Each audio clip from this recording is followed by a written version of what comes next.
Hi everybody. Today I'm going to be giving a speech on my first running race. Starting about 3 years ago, I started running with my sister, and then with my mom, and now my dad. When I started it, I enjoyed it, but now I absolutely love it. Now I'm 15, so there are actually quite a few runners about my age. There's so much to do in the sport of running, anywhere from trail running to track, to cross country, to hurdles, and even sky running, where you basically run directly up the biggest, rockiest hill you can see. Personally, I am a long-distance runner. I usually like to run on the trails. Recently, I ran a half marathon for the first time. This was actually my first ever running race, and here's a hint. I did pretty well for my first time. Like I said, it was my first time racing, plus I did well. But don't be fooled by this. I spent years training for it, especially this last year. At first, my goal was simply to finish the race, since it seemed like a long distance to run, but when the day came around, I surprised myself and went way above my goal. At first, it was just slow and steady to hopefully finish the race, but I exceeded my expectations.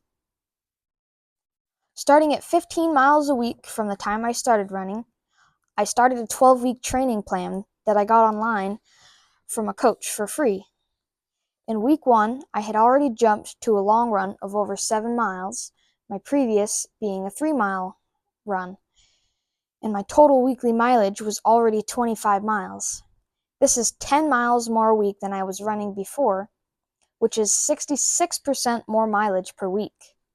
Already I was tired starting out since it was so much more running than I was used to.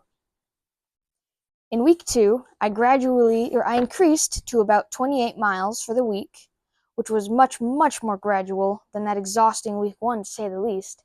To help with my strength and speed while I run, I was also lifting weights 3 times a week, and I still do. My strength training includes upper body strength, core strength, and leg strength, which is arguably the most important for running. Finally, in week 4, I had a rest week. Whew.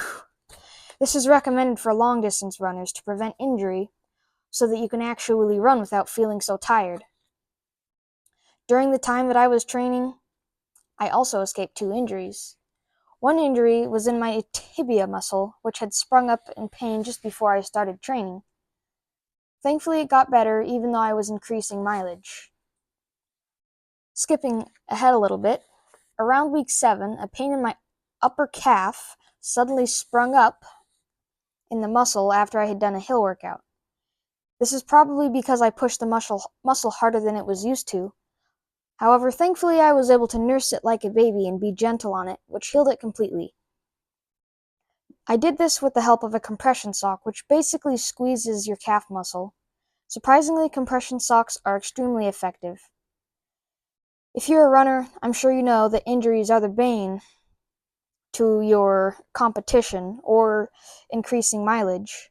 So anything you can do to prevent or heal an injury is something that all runners are looking for. In week 7 and 9, I was in my peak phase of mileage.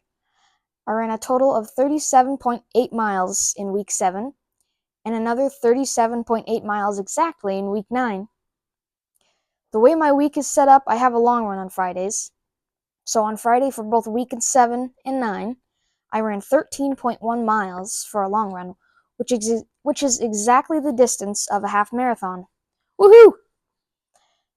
I ran both runs in exactly the same time, 1 hour and 41 minutes. In week 10 and 11, I cut my mileage back to be sure that I was fresh for the race in 2 weeks. I cut down to about 33 miles a week, and then 32 miles a week in week 11. Believe it or not, week 12 was the easiest week out of the whole training plan. I ran 25 miles total, but I ran it super easy and slow, plus I did 1 more run than the training plan called for.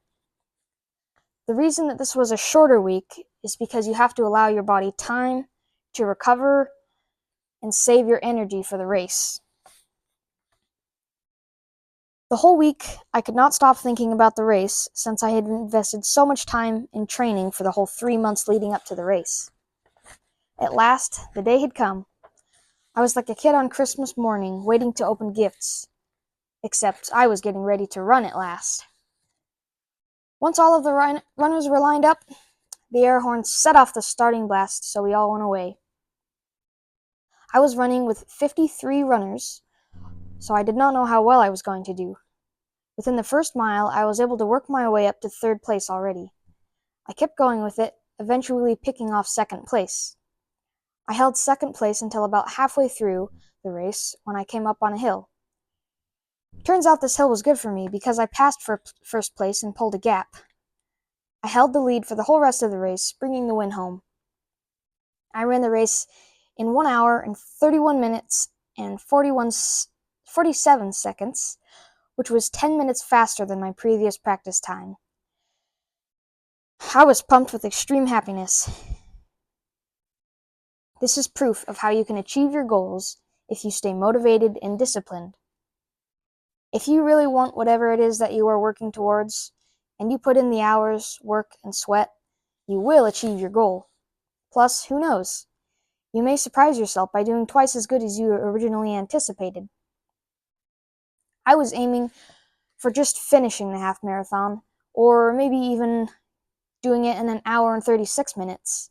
But again, I did it in 1 hour, 31 minutes, and 47 seconds. Never give up on your goals. It's worth it. Or as Nike would say, just do it.